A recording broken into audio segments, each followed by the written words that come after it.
With Tim Hortons 2 hot breakfast sandwiches for $6 deal, you can mix and match your favorites. Mix and match between savory sausage or naturally hickory smoked bacon. Mix and match between an English muffin or flaky biscuit. Any two served with a freshly cracked egg and melted cheese. You can even mix and match how you share it. One for you, one for them, 2 for them, or 2 just for you. There's no wrong way to mix and match this tasty deal. 2 breakfast sandwiches for just $6. It's time for Tim's.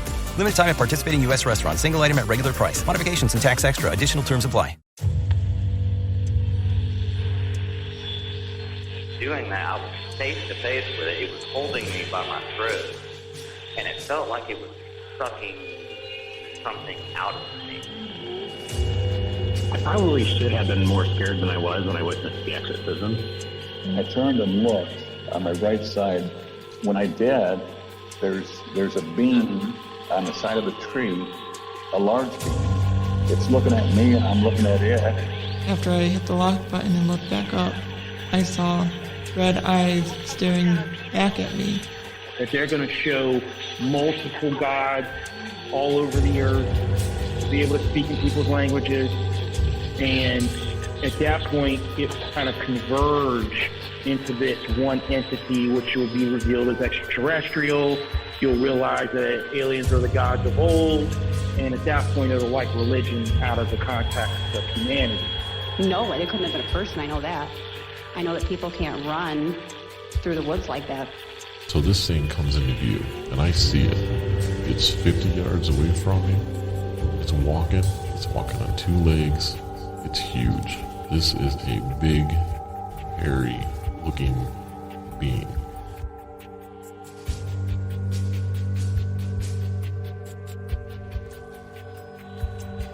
Welcome. I'm your host, and this is uNcomfortable.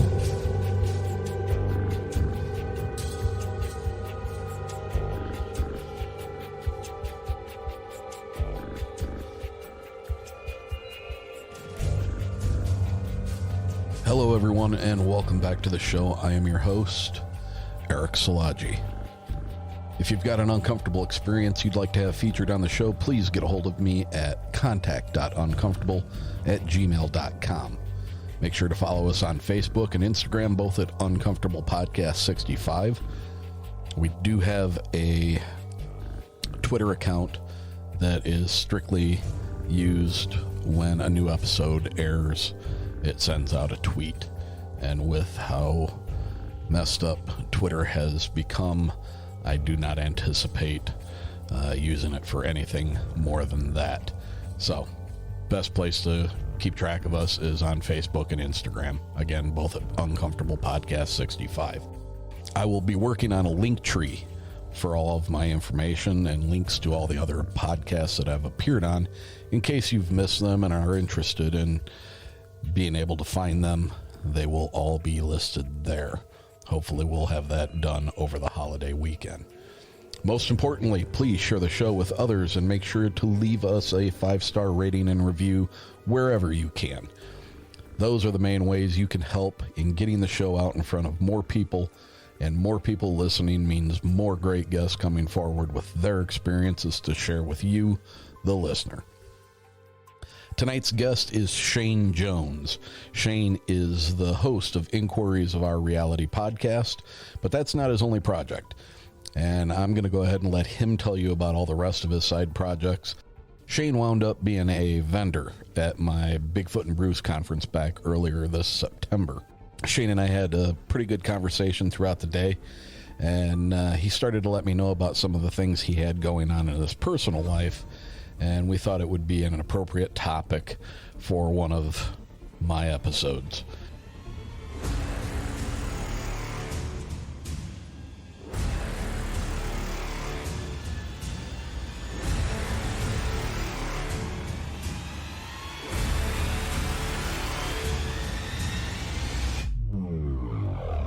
If you would, please give a warm, uncomfortable welcome to tonight's guest, Shayn. Shayn, welcome to Uncomfortable.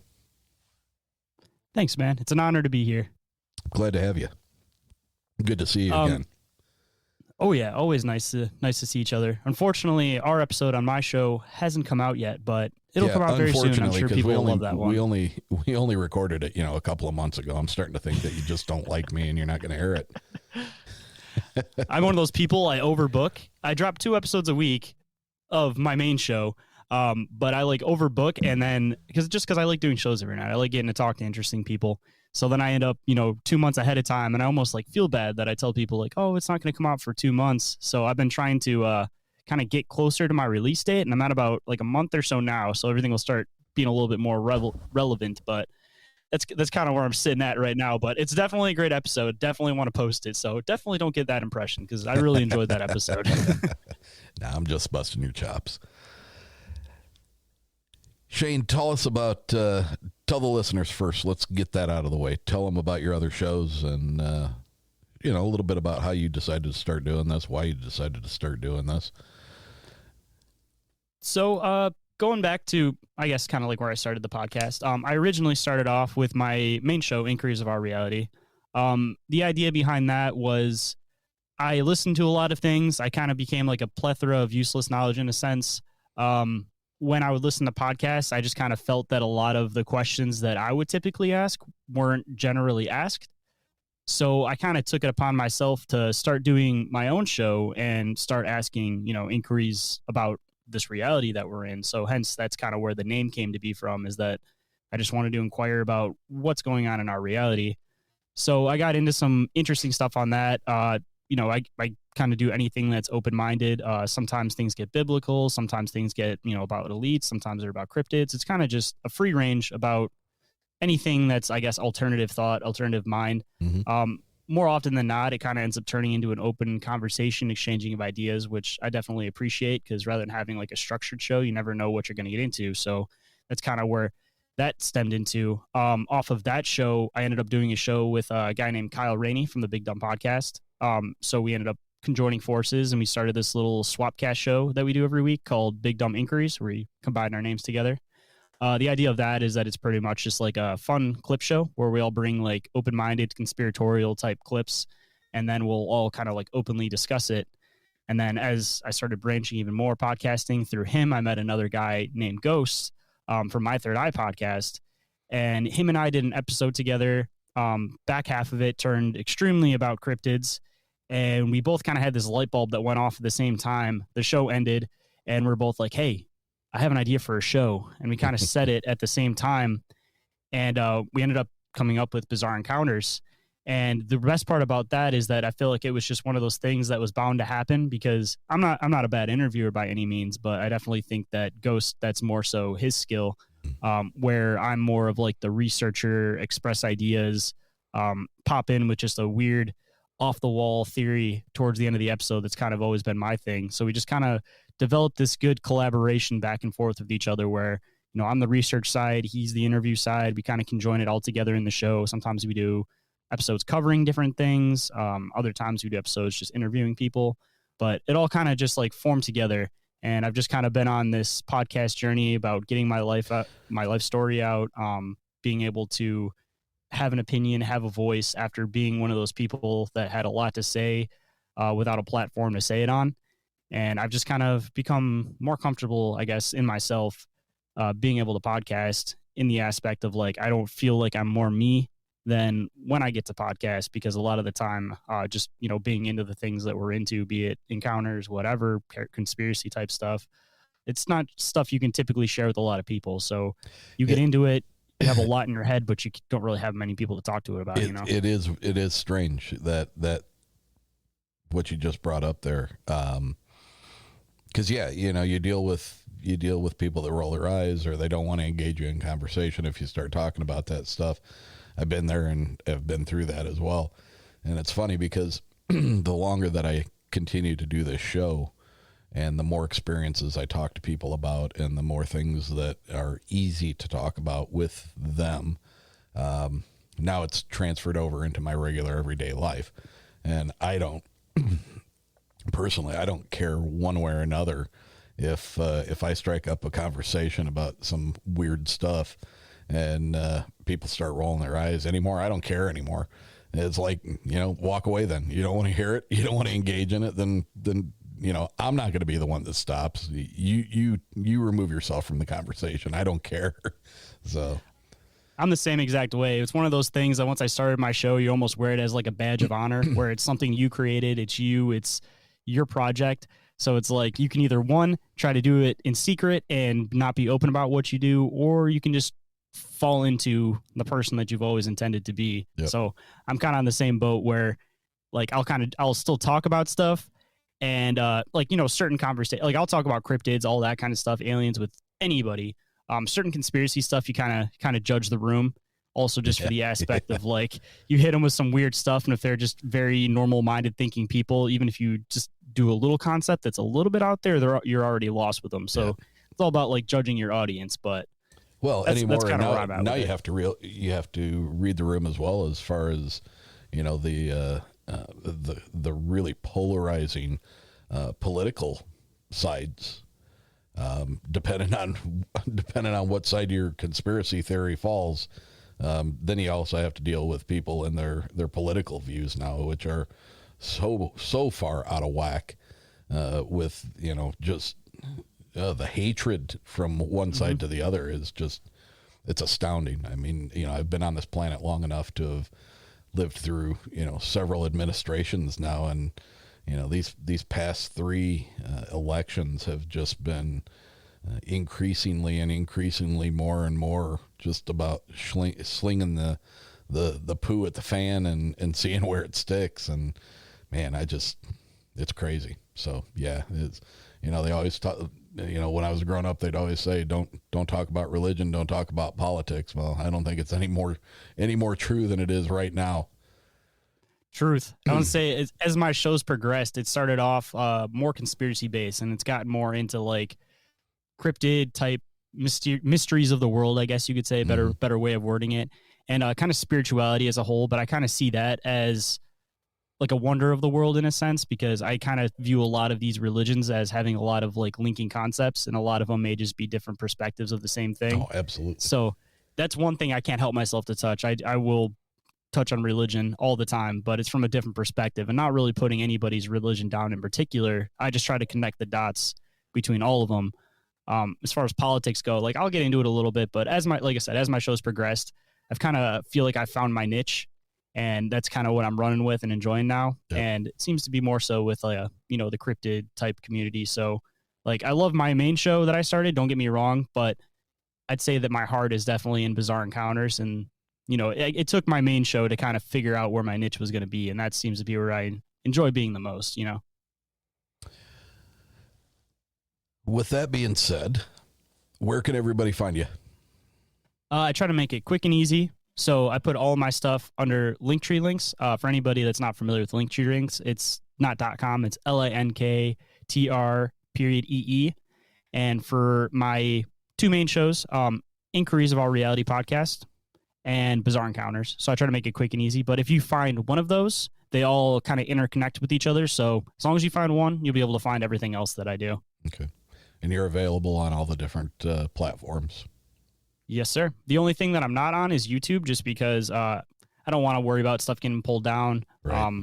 Random episodes missing, taking all the time and effort to do the video editing, all that, and then having anything happen to it. So strictly audio. But anywhere that podcasts are served that are audio, you can definitely find me. So Spotify, Apple, Amazon, all the random ones. Find me pretty much across everything. I am setting up on iHeartRadio, so I'll be across that one pretty soon. So yeah, for the most part, you look up Inquiries of Our Reality on a Google search, and I should be hopefully the main two pages that pop up and kind of just interconnect off of that. Awesome. Good stuff too. I highly recommend, if you're interested in the topics that we're talking about here on uNcomfortable, you will find solace in some of the things that you hear coming out of Shayn's mouth as well. So head over, check him out, subscribe, give him a like, and then listen up. Check out his episodes. He's got good stuff there. And especially one of the upcoming episodes at some point, hopefully within this year, you'll hear something from me on his episode. Even better yet, I'll give you an exact date. I'm going to check my schedule right here, so all the listeners know when to look out. Let's see here. 10/28. 10/20. Oh, so it's coming up here pretty quick. Yep, coming up this Friday. Oh, wow. All right. Awesome. Perfect timing. That's how things seem to fall. Yeah, absolutely. All right, man. You sent me a text that really kind of set me on my ear earlier, and I know there's some aspects of the story that you've shied away from in other appearances for very good reason, and I don't blame you, but for whatever reason you feel like you want to let that stuff kind of go finally and get it off your chest. So here is your opportunity, my friend.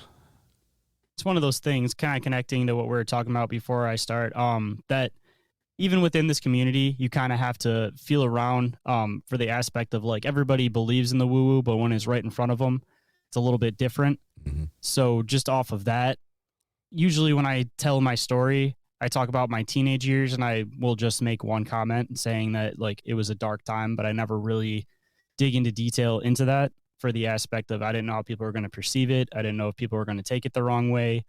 So just considering like the connection we've had, the stuff that we've talked about, your different connections with different things through your life, I felt like this show would be the one place where I could actually completely air it all out and not feel judged for it and get an honest opinion on it. A lot of the stuff that I am going to get into with this story, I haven't honestly shared with anybody before this point. Like my girlfriend knows a lot of the story, but she doesn't know every single detail. So she's just now, after me starting my podcast and stuff, kind of getting into the more like woo-woo type stuff. So I probably will share it with her after this at some point, but I don't know, just felt the most comfortable being able to talk with you about it before anybody else. Just that connection where we were talking about before the show, you just have a very welcoming voice. So hopefully everybody can just kind of take it for what it is and hear me out. I appreciate that. All right, I appreciate you having me on. The floor is yours. Let's get into this. So there's a lot that goes into this story. I'm going to try to describe it as chronologically possible, as chronologically as I possibly can. So starting at the beginning of it, I grew up with a grandma that was 100% Cherokee. She was a very spiritual woman. She gave me a Native American name. She had me like registered to the tribe. She always talked about a lot of these like spiritual concepts that she believed in. I just remember just little things like she'd talk about her mom passed away, and she would talk about how she was these different butterflies that would always appear around her, and she just always had this different view and connection to the land. So that was kind of the method of thinking that I was kind of raised up into getting into. And I'm sure that started from the time I was a baby with her just talking about these things out loud with me. But where my main experiences really start is I don't remember the exact time when this started, but when I was a kid, I remember having dreams where I would go to sleep and I would wake up and I would see myself sleeping. And I didn't really quite know how to decipher that as a child. It never really felt dark or anything at that time. It just kind of felt like something curious was watching me. That's the best way to kind of describe it. Not anything that was going to hurt me, just kind of trying to see what you would do kind of a thing. So that went on for a while, honestly. And the way that I always kind of connected it into this was I would get sleep paralysis directly after when I would have these experiences. But when I had standard dreams, I wouldn't get that after. So digging into it when I got a little bit older, I figured out that it was a pretty common thing with people that would astral project, where they would get this like sleep paralysis after. And the best way that I would describe it, it was never really like a scary feeling like I was kind of describing. It was more of like almost felt like you were kind of downloading back into your body. Like when you start up a computer and it kind of needs that minute to like warm up and kind of get everything rolling, kind of felt more like that. So that went on for a while. Around the time that I was 6 or 7, my grandfather passed away, which was my grandma that I was talking about, my Native American grandma's husband. And he was, I guess the best way to describe him is he was just a hardworking, classic, traditional, like American man that fell in love with a woman that you probably wouldn't expect to see them together, because he was like the factory worker type, got up for work, wore polo shirts every day, hands-on kind of jobs, never really seemed to really get into the woo-woo type stuff. I never really remember him ever really mentioning anything about it. It was all just my grandma. So he worked for a company that they pretty much replaced everybody with a bunch of younger people. I remember him being very upset about it. And basically they told him that if he wanted to continue working for this company, that he would have to go and work at their other location that was in Illinois. So he would drive to work. He would leave on Sunday night. He would go out there. He would stay there for the week. And then he would come back on Friday and he would see my grandma for the weekend. So he went to do that like he did every week normally. And from the story that I gathered from my dad and from my grandma, essentially he was found in his car with a bag of Tootsie Rolls, which was always his favorite candy, and this little stuffed animal of a fox. And I guess that they said that he had a random heart attack when he was sitting in his car by himself. He wasn't too old. He was in his early 60s. And when they found him, he had this little stuffed fox with him. So I didn't know this at the time. Here comes, we get to his funeral, and I don't know how it passed into the hands, but just because of the way my grandma was, she had a medicine man that did the funeral. And he called me up at the end, and he essentially said that this is for you. We all knew it was for you, and it's intended to go to you. And my Native American name from my grandma is Little Fox, so he found like a little fox, and that's something that I still keep in my bed, next to my bed to this day. So it was just a really hard time because, like, I never, like, I got to know him, but I don't feel like I fully he really got to know, like, me or the person that I was going to become. Yeah. So he just always had that tie to me, because even my dad, he said he grew up, he was just this tough, strict guy. And as soon as I was born and came around, he just turned into a big softie. And he just always had this crazy soft spot for me that it was just different than everybody else that he'd ever experienced. Even my grandma said there's just something with him and me that he was just tied to me. So after he passes away, I used to spend the night at my grandma's house a lot. And I don't know if it was her making me feel better at the time or not, but it was, I guess, her attempt into it. She believed a lot in the spiritual. So I guess one of the things that her and my grandpa had was that when he came home and she was sleeping, he would turn on the hallway light so that if she woke up in the middle of the night, she would know that he was home. And so she pretty much asked him, like, if you're around still, like, turn on the light. So this has been like an ongoing thing that's kind of gone on my entire life. And there's one particular night, I remember the first time that it happened. I was sleeping with my grandma. She got into a lot of accidents, so she wasn't that mobile. So she just she had one of those like hospital beds. She kind of just would hang out in that area. And as a kid, I kind of like run around, and she kind of move around with her walker and stuff. So she's sleeping up against the wall. I'm sleeping up against the front. I don't remember her moving past me, like, because she wasn't very mobile. Like, she definitely would have had to wake me up. She wouldn't have been able to just get up and slide past me. I got up to go to the bathroom, and I remember seeing my grandma and my grandpa had two separate bedrooms at the end of the hallway. Again, because of my grandma getting into accidents, he didn't sleep with her because he didn't want to like hurt her or anything like that. Right. So he had his own bedroom. So it became a thing when I was at my grandma's house that in the middle of the night, the light would turn on in his bedroom, and there would just be weird things. Like, she would have his bed completely made, and you would see like a butt print at the end of the bed that almost looks like somebody was sitting there. Like, they were just in the area trying to keep that close connection with me, or at least that's how I kind of perceived it. So going into my teenage years, This is where normally when I tell the story, I just say it was a dark time and I don't really go into much detail about it. I still had these sleep experiences happening, ongoing through all of this.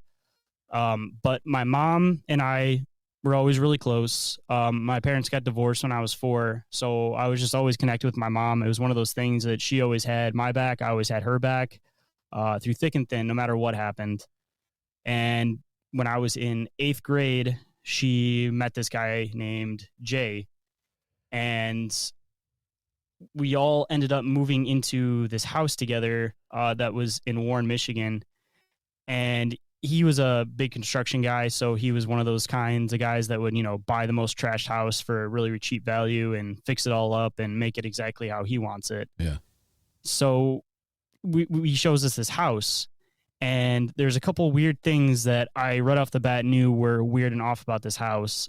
First thing being that it was up and abandoned, where there was no people, just whoever was living there just up and left. So he bought it from the bank where he couldn't even see inside the house. And apparently when these people left, they turned on all the waters and blocked all the drains and seemed like they were trying to flood this house out for some reason.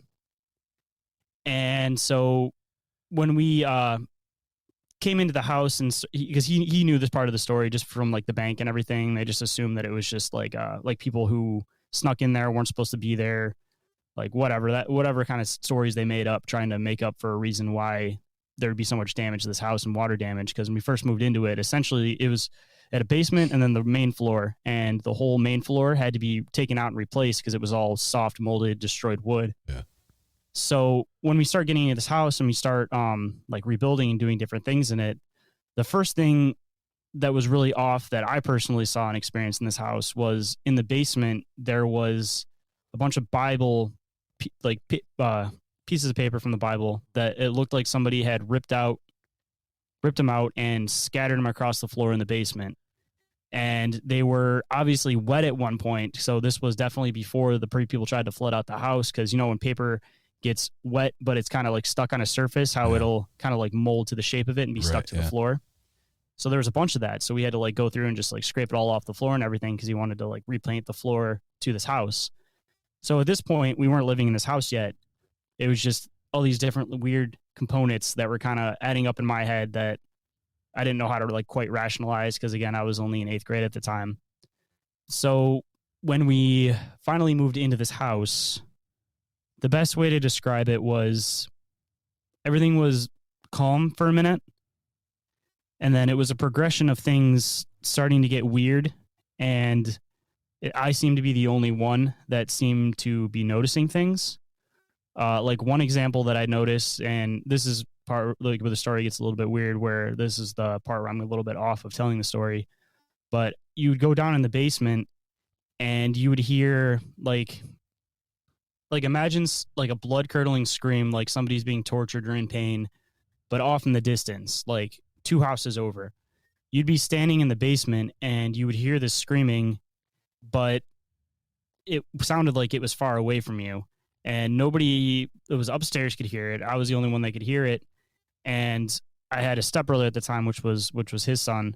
And he would come down in the basement. I would tell him about this. And, he would just, oh, you're crazy. You're crazy. That doesn't make any sense. I don't hear anything. He'd be standing there and be like, I don't hear anything. I don't know what the hell you're talking about. I'm like, well, try to do it by yourself. See what happens. And he still wouldn't hear anything. I seemed to be the only one that would experience and see this. And it seemed like everybody's tone in the house started getting darker in the aspect of my mom's boyfriend, soon to be husband at this time. Started off as just like a very nice, sweet, gentle guy. And from the time of living in this house to he's still living in the house now, as far as I know, he's completely 360'd as a person. Starting off where like he would just be super ridiculously sweet to my mom, just like you should treat any woman. And he got to a point where he just started doing things that, from what I saw, wasn't fully in his character. But it was kind of like I said, like a buildup. So my mom already was like a drinker, but once she was in this house, it seemed like it got worse. And when she got worse doing that, it seemed like Jay got worse on his aspect, to the point where Like he would like be shoving her and stuff, which was just unrealistic behavior from like what I had experienced with him, even from him like living with my mom and I temporarily until we moved into this house.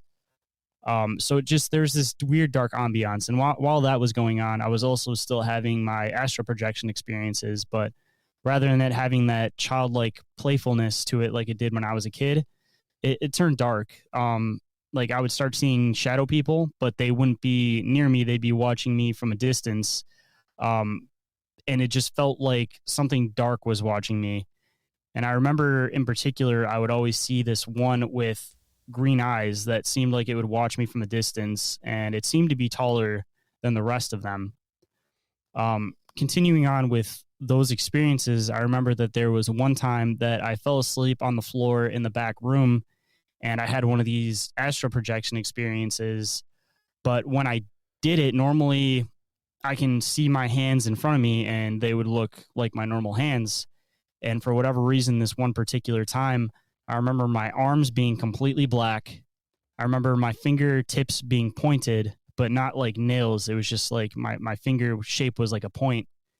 And I was trying to figure out like what was going on because it was a different experience than I'd ever had before. And the even weirder part was the fact that I fell asleep on the floor during the middle of the day. So this was happening when it was just completely bright outside. Mm-hmm. So I try to walk into the bathroom to see if I could see my reflection, which, you know, if you're an astral projection of yourself, assumably you wouldn't be able to see your reflection anyways. But like I go in there and obviously there's no reflection. So I wasn't really able to like see what the face looked like. But the feeling that I had gotten from it was that thing that was watching me with the green eyes, I just felt this like connection to it. Like I felt like I was it, or like it was trying to like show me something from its perspective, but maybe I didn't do exactly what I was supposed to do. Maybe I was supposed to, it was, like I said, they felt like they were watching me, like they were trying to get me to do something, like, you know, almost like a mouse in like a maze where there's this treat at the end, but you know, you just kind of release them in there and you don't tell them which direction to start heading. You kind of just will see what they'll do. And it kind of had that feeling and impression to me. So I wasn't able to see my reflection or anything. And I ended up, you know, having the normal experiences where I woke up and I had sleep paralysis temporarily on the floor. And then I bounced back. But after that experience, I started noticing some weird things in the aspect of I would go to the bathroom and I would see a dark shadow behind me. And when I turned to look at it, it wouldn't be there. And then when I looked back in the mirror, it wouldn't be there again. And it just kind of felt like there was just this like dark thing looming over me. And it felt like it was almost like vampiric, like it was like trying to pull energy off of me. And as it was doing that, like my headspace just kind of started getting darker. So just as a teenager, I started getting into, you know, drugs, alcohol, all that kind of stuff. Because just like, I guess, a lot of paranormal things, if this is paranormal, you know, they seem to go off of people that are already in that negative energy. Yeah. Or maybe it was the house itself that had the negative energy that was kind of projecting onto us. Are you still in the, what'd you say, 8th grade? Yes, that this was all happening when I was 8th and 9th grade. Okay.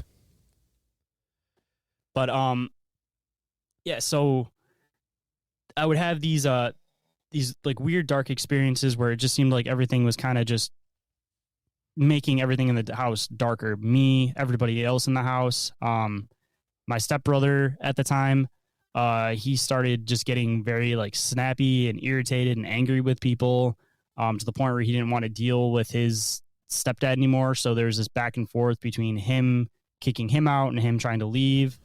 I don't think that he was aware of anything weird going on. My mom just going farther and farther into the hole of drinking. The experiences with Jay being more physical, started to ramp up. One of them being that I remember I was sitting there in the front room and my mom and Jay started arguing with each other, and I go out there, and as I go out there, he pushes her and she falls over a computer chair. And me being a son and a man, I guess, my first reaction, without thinking at all, blindly thinking, is to come up and, just hit him in the face with all my force that I had. Being a ninth grader, hitting a 40-year-old man because he laid his hands on my mom, and I didn't approve of that. But this is kind of where everything kind of deterred, where, like I was saying earlier, my mom always kind of had my back going through everything. But when this experience happened, it seemed like she flipped, like a complete switch, where this happened and she started defending him rather than me for trying to stand up for her. And this kind of continued on down the line with, like, just her always seeming to be on his side with stuff, but they were kind of just like feeding off of each other's own dark energy. Yeah. So the main weird part that this is, I'll get into a little bit farther, but it's starting to kind of happen again. And I have some other weird things that are starting to happen. Coming back with my grandpa with the whole turn on the light concept, and me saying that he always had that bond with me and always had that link with me. I started getting really bad, to the point where this dark force, whatever it may have been, and this is the part that I've never really told anybody before, I started having these like urges to like essentially cut things into the top of my arm, the best way to describe it. And they would be like weird symbols, pentagrams, just different things. And it just didn't feel like me when I was doing it. And I remember my mom coming in the room one day when I was doing this, and I was just like out of it.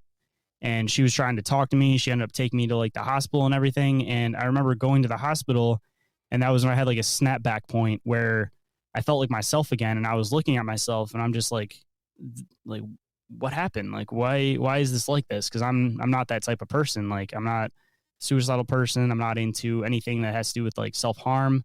Yeah. So it's just very out of character for me. So when I ended up getting back home was when the turn on the lights concept started happening again, where I would wake up in the middle of the night and my bedroom light would be on. And this one particular ramped up moment, I had a friend over, and we were both, hanging out, sleeping on the bed, playing video games, doing whatever. And I remember feeling this, it felt like something kept like grasping me, but it wasn't like a tight grasp, like something was like trying to like choke you or grab a hold of you. It was kind of like this laid on hand grasp, but it almost felt like a burning sensation, but there wasn't any visible anything on my skin. So that's happening that one particular night.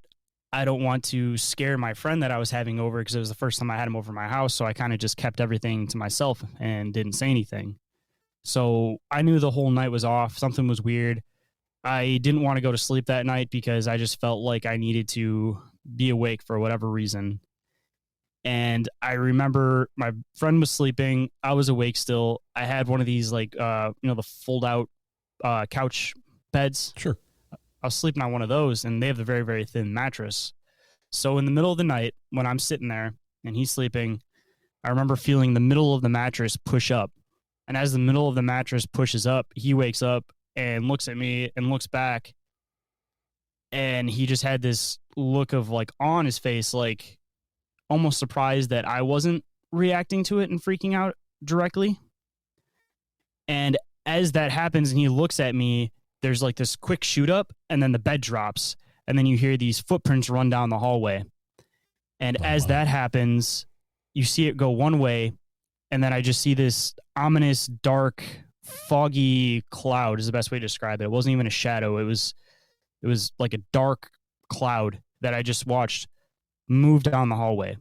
So not really in the shape of anything, just a mass. Yes, just like an ominous like cloud almost is the best way to describe it. Or almost like a fog, because it wasn't like cloud shaped. It was just this big mass that was just dark and was in the middle of the hallway, and it moved back past the door. Now, as this happened, the bedroom light turned on, and it's hard to describe with people that like if you have a connection with somebody that's on the other side. Like you kind of just like feel their presence, and it's like hard to explain. Like you don't physically see them. They make it aware to you that they're there. And I understand. I That felt very my clearly. grandpa. Yeah, that's why I figured this would be the perfect place to share, is because I feel like you'd be a person that would completely understand this.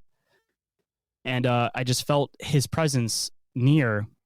And when that happened, I saw this, I don't want to say a flash of light, but the hallway brightened up just visibly for a second. And then it just went back to normal. And the best way to describe it afterwards was I kind of felt that like dark presence in the house, and it just felt like it was lifted for that time right then. And since that moment up until recently, I hadn't had any connections with my grandpa turning on the light, anything like that, which also kind of makes me worried about what may be going on currently. But he pushed this thing away, like whatever it was.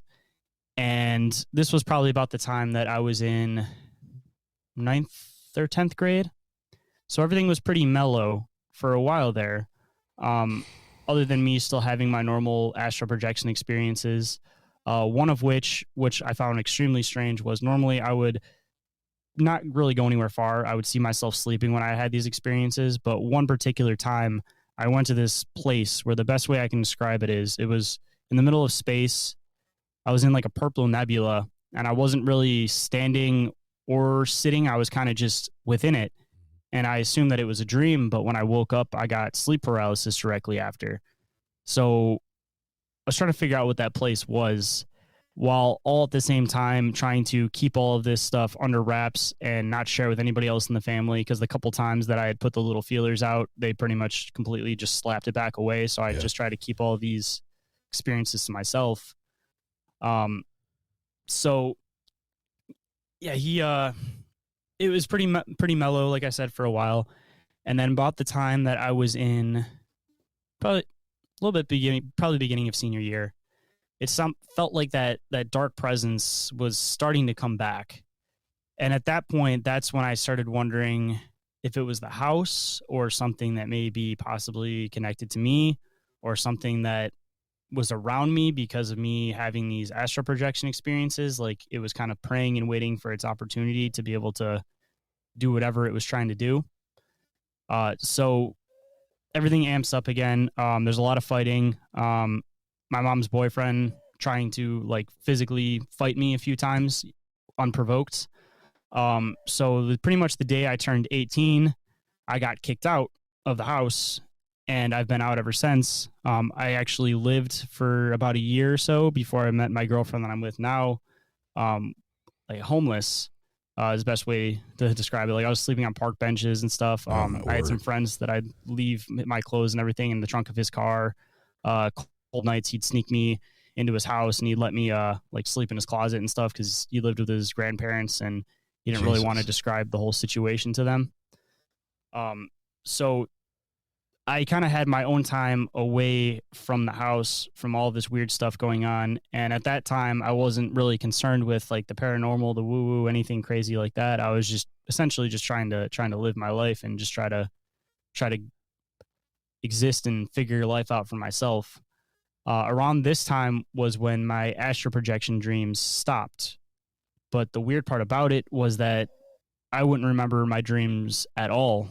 I would just almost be like when I go to sleep, it would just be like you fast forward into time. Like I wouldn't remember anything in the middle of it, except for maybe once every couple months, I would have a vivid dream to the point where it felt like it was real, like happening in front of me. Like it almost felt like an astral projection, but I didn't have sleep paralysis directly after with these super vivid dreams. But they kind of felt like they were trying to portray a message to me. So going into where I'm at, more so leading into my life now, my girlfriend and I were trying to have a second child after my first child, and it didn't end up working the first time. I'm trying not to make it sound too sad, because there's a happier ending to at least this portion of the story. We were trying, and she ended up getting pregnant, and we were kind of like laying off in the doctor's appointments because we just were like, oh yeah, if we feel a need to go, then we'll go. And we ended up going at 16 weeks and figure out that the heartbeat and it stopped growing at 8. Oh, man. And for whatever reason, it wouldn't miscarry. So she had to basically get it like removed because it wouldn't come out. And it was just an extremely traumatic event, I'm sure, like anybody can imagine. And she ended up having an infection after the surgery happened, had to go back up to the hospital, almost wasn't coherent. And for anybody that has somebody like that, where it's not just like a normal relationship connection, but they kind of become your world after realizing that you have a toxic family and being alone and having nothing and being homeless. And then you meet this special person that kind of brings all the pieces of your life back together and helps you pick yourself up. Like, it's a different connection, I feel, than a normal relationship. And that's why we've been together for going on 10 years now. So it's really hard to see somebody that you care about that much in that state. So, I wasn't in the normal mental state that I would be in. And so I ended up having another astral projection dream, which I hadn't had really in a long time. And the weird part about it was that I went to that same place that I described when I was a teenager, where it was the blackness of space inside of a purple nebula, and I wasn't really standing or floating. But the difference was this time that I saw a little boy, and he looked just like me, and he said, "That one wasn't a good one. I'll see you on the next one." And then right after that, I woke up, had the normal sleep paralysis, and that's when all these gears started working in my head, and I was trying to figure everything out. I kept this to myself for the time being, and come to find out a month or two later that she's pregnant again. And then, another month or two after that, when you figure out the gender, you realize, I come to find out that it's going to be a boy. So I started questioning whether or not what I saw was theoretically a place of where consciousness gets recycled, where it's born, or if there is this infinite creator, if possibly that could be them or it or wherever it was. So I've always had these experiences, and I feel that because of this experience with my son, that he will more than likely end up having these same experiences that I did, because I feel like he's kind of interconnected into that world. And so I already kind of had this mindset going that he was going to have a connection to that world. And it wasn't until relatively recently that my grandpa started turning the light back on again. But the weird part about it was that there was this period for a couple weeks where it was exactly to a T. I'd be editing my podcast, and he would wake up and start crying at exactly 3:00 in the morning every single time. Oh, wow. And me just, being the type of person I am, I run in there, go check on him. But I always had this like feeling like something was watching me from the corner of the room. And the one particular time, it just seemed like there was just this kind of like this cloud that I described earlier. Or it wasn't exactly a cloud, but it's more of like an amorphic like mist. And it just felt like there was just this corner of the room where it was extra dark, more so than it normally is.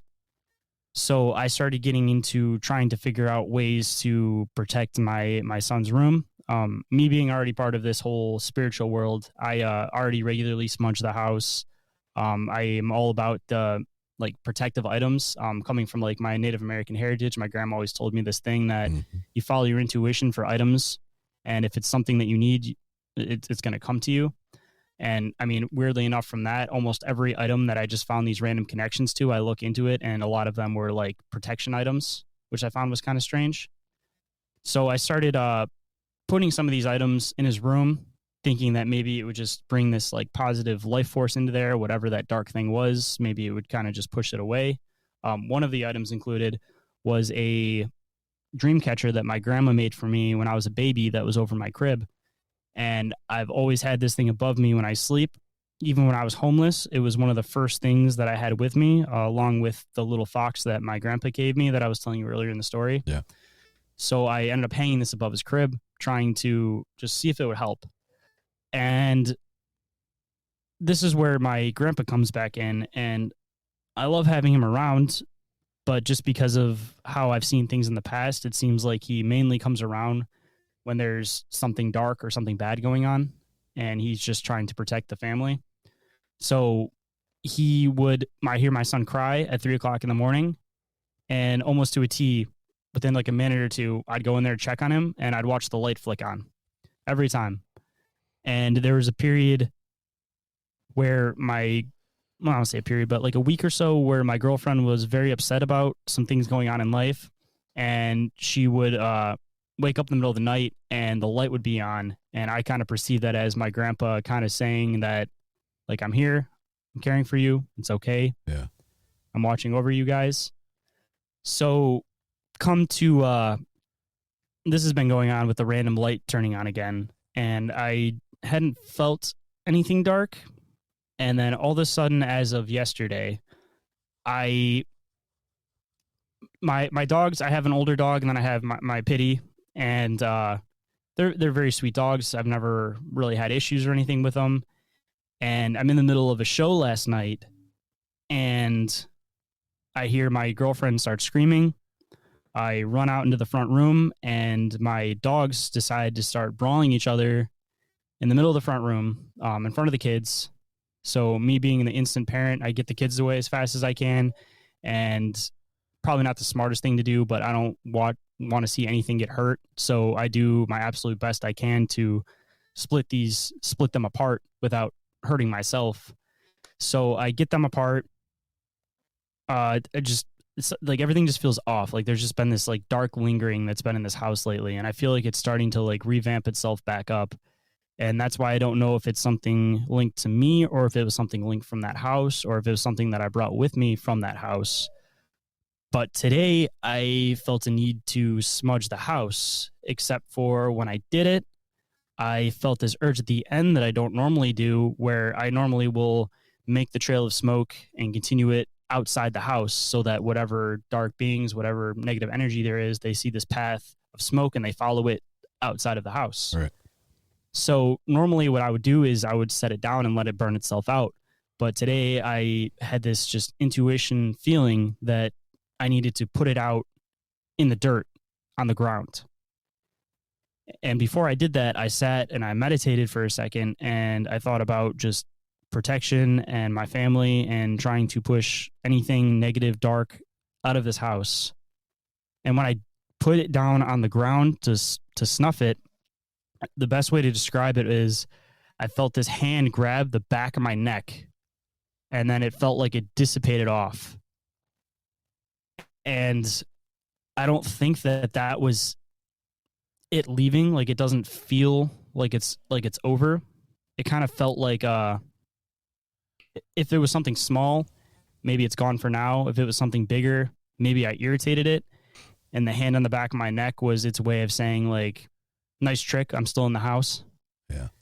But the other weird part that's kind of happened recently is there's this I acquired this random item from somebody that it was just very weird that they gave me this item. And this person talks about how like they're a Christian, all this different stuff, and they don't come off to the normal eye as like there's something off about them. But being the empath type person I am, I follow my intuition off people. And from the time I had met this guy, just things felt off. And he gave me this random item and I felt really uncomfortable taking it and I didn't want to take it, but it was just one of those things where you're in a situation, everybody's looking at you, somebody tries to hand you a gift, you kind of don't know what to do, so you just accept it. Mm-hmm. And I don't know if what's up with this guy exactly, but that particular item I feel like is linked, could possibly be linked to whatever this thing is. So it's either the item or it's something that's been connected with me this whole time. But literally tonight after the show, I was talking to some close friends and what they said to do for now was like basically visualize like protection from the item. And I ended up setting it down. It's sitting up on the counter over here and it has a salt ring around it. And what they told me to do with it is even if the person that gave me the item doesn't realize that there's something dark linked to it, there could be something dark linked to it because there's this like little gem in the eye and this weird symbol on the forehead of it. And I don't know exactly what they mean, but I've been trying to figure it out. I don't know if the artist or whoever did it intentionally try to put a symbol or something on it, but I'm trying to get rid of the item tonight to see if it helps. From what I was reading, they say to wrap it up in cotton and bury it somewhere that you have no connection to, that you'll never come again. And it's just been a matter of trying to deny this story most of my life. A lot of the time, if you hear me talk about a lot of paranormal stuff, I try to link it more to interdimensional or like time rift things. But I think it's more of like a subconscious thing that I know that there's this paranormal spiritual world. And I don't know if it's like a subconscious fear of it or what, or just a misunderstanding of it. I always like to imagine that people would go to like heaven or go to like someplace good after, and they wouldn't have a reason to like linger around. But just the whole thing with my grandpa, whether he's in someplace good and he feels the need to come around at certain times, or if he's just always here, like the type of man he was, if there is a good place on the other side, like I know he would be there. So I just kind of denied a lot of the spiritual world out in the open and kind of just kept it all to myself in my head, trying to rationalize and understand all the different pieces of it. And I kind of feel like I'm at a point in my life where it's kind of, if you keep denying it, it's just going to keep throwing itself back in your face. So I'm trying to sit and actually take time to break it down. But where I'm at currently, I always believed in like a spiritual world, and I'm trying to figure out if all of this is linked to something with the spiritual world or if it's something paranormal. But I kind of get the impression that it's more so something linked to the spiritual world. But the one thing that throws me off is the fact that my grandpa's involved in it. So did he ascend into something spiritual because of the type of man he was? Or is there just this thing where if you have unfinished business, you just linger? And he had that connection with me, so he just never wanted to leave me, so he's just lingering around with me. And if that's the case, it's like I almost feel guilty because like I don't want him to be stuck here with me as much as he wants to watch me grow up and do whatever. Like, you know, he deserves to be on that other side, especially considering that my grandma's there now. And I know that's his main love. So I'm just trying to figure out why he's coming back instead of, you know, trying to be with her like you should be. But I also do still, I personally haven't felt it, but I put a lot of time and effort into this, I guess, medium psychic type person. Her name's Whitney.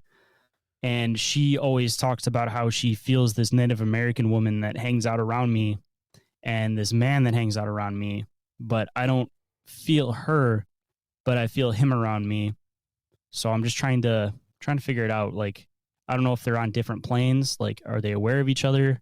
Are they not aware of each other? Are they two different things? Did one ascend into something spiritual and the other one's like a spirit that's trapped here? But there's a lot of questions and not a lot of answers. And everything in this field is just, nobody knows for sure. It's really hard to get definite answers. So I never really shared the story because I didn't know how people were going to perceive it. But with everything starting to amp up, I figured that the only way to really possibly understand it is to get the story out.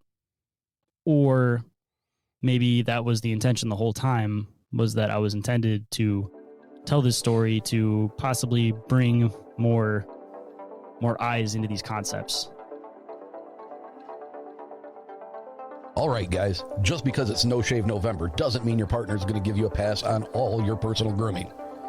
If you're not taking care of your friends in your pants, you'll end up being the turkey this season.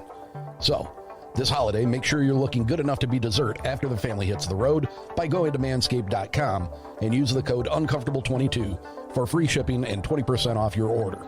Try the Manscaped Platinum Package 4.0 for the man who deserves it all. This package has each product from the best-selling Performance Package, plus Ultra Premium Body Wash, Ultra Premium 2-in-1 Shampoo and Conditioner, and Ultra Premium Deodorant. It's the best way to smell fresh from your beak to your tail feathers. Of course, you'll receive the Lawnmower 4.0 Body Trimmer, the Weed Whacker Nose and Ear Hair Trimmer, featuring the proprietary advanced skin-safe technology to protect your delicate giblets. Both units are waterproof, so cleanup is a breeze. All of Manscaped's shower gear is sulfate-free, vegan, and made to leave your skin feeling hydrated and smelling fresh. But smelling good doesn't stop at the shower. The Crop Preserver Ball Deodorant and Crop Reviver Ball Toner can solve any foul problems all day long. Once you treat your sack, you'll never go back. Get 20% off and free shipping with the code uncomfortable22 at manscaped.com. That's 20% off with free shipping at manscaped.com and use the code uncomfortable22, Manscaped, for your personal grooming needs.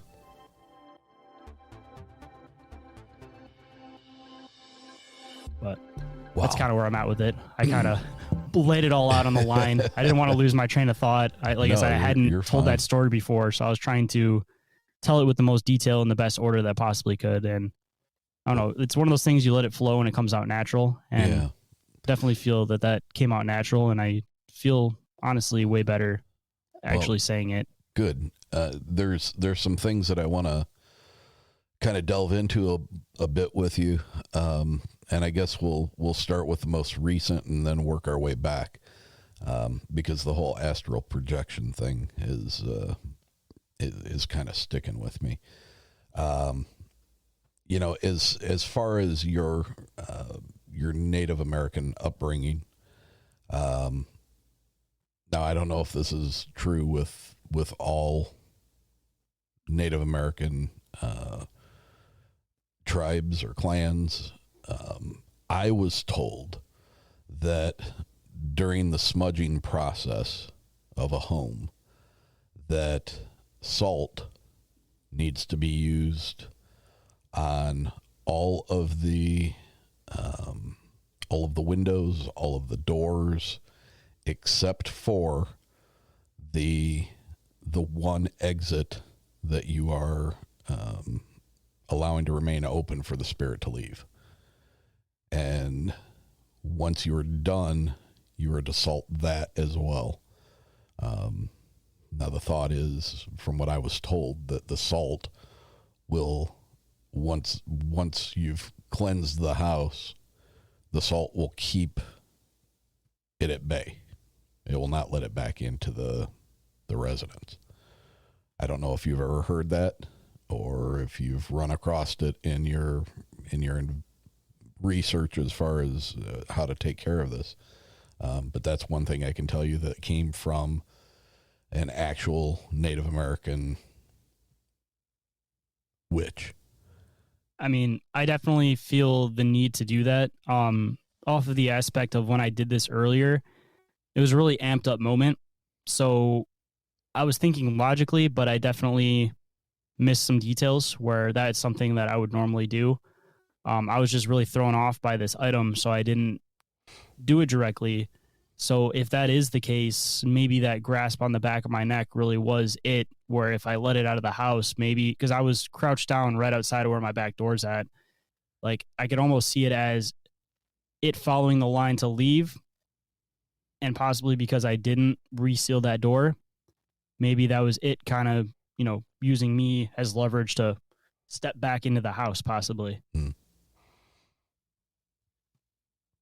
Because normally when I smudge, I kind of feel this like feeling of like relief. And for whatever time after that, I don't know if it was just because I was amped up by the situation of something grabbing the back of my neck, but I didn't feel the same sense of like relief as I normally do when I smudge. Now, this item that you were given, how long have you had it in your possession? Probably about 2 weeks now. You know what my next question is going to be? What the hell are you waiting for? It wasn't amped up until yesterday. Yeah, but it was a matter. But you indicated that you had, you had some weirdness about wanting to take it from them. It's an odd looking thing to begin with.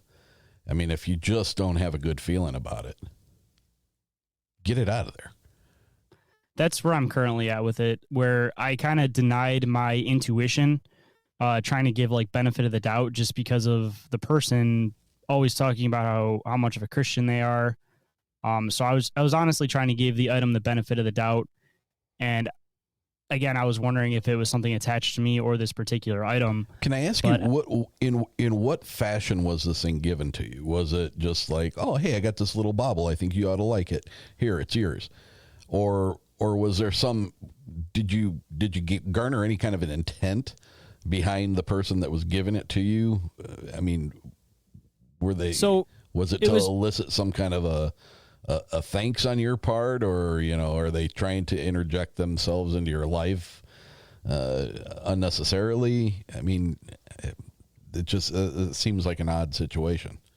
That's kind of honestly the situation is. There's this new guy that came into work, and he's had a lot of back and forth backlash with my girlfriend who works at the same place as me.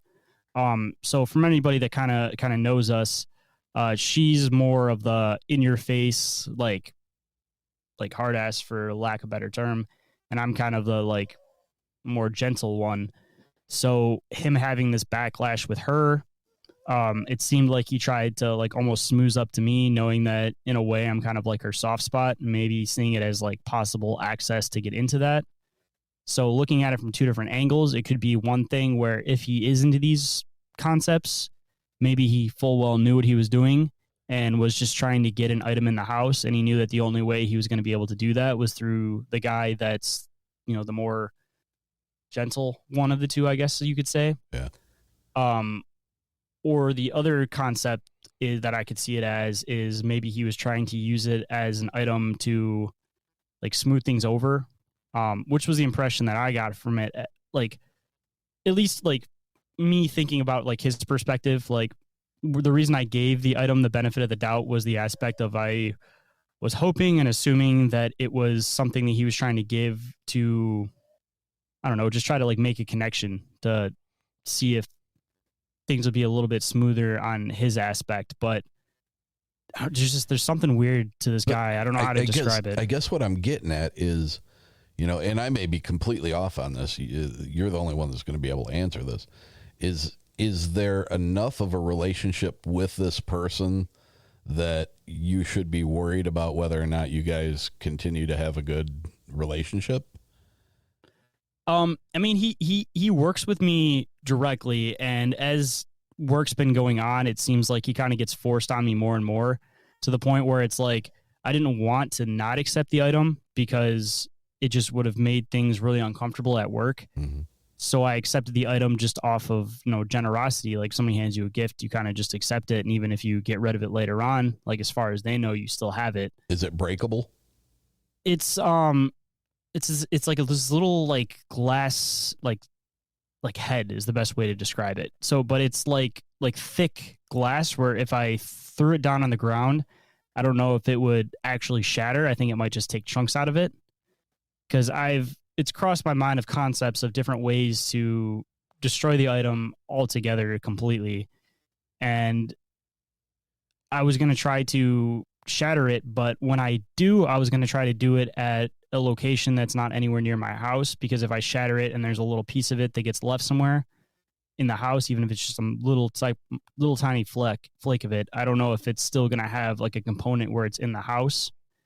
So where I'm at with it currently is that I'm going to try to break it and then bury it with the hopes of nobody else finding it, because even my girlfriend had crossed the idea of, I didn't know this at the time, but I ended up looking up the item, and I guess that they're roughly $300-400, which is ultra weird that this guy just handed me this thing out of nowhere, and it just doesn't seem like an item that would be like that, because it's like an artistic piece that somebody made.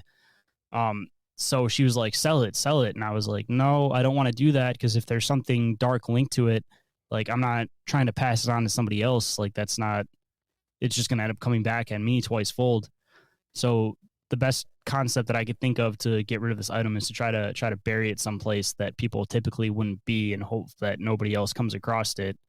And if they do, I guess leave enough weirdness around it where somebody possibly wouldn't pick it up. So I'm hoping that if I like put it in a bag of salt and wrap it in a white cloth, that it'll kind of keep whatever it is at bay by itself, and hopefully if anybody else finds it, they'll see that it's in a bag of salt and just kind of question it for the paranormal aspect, and hopefully just leave it alone.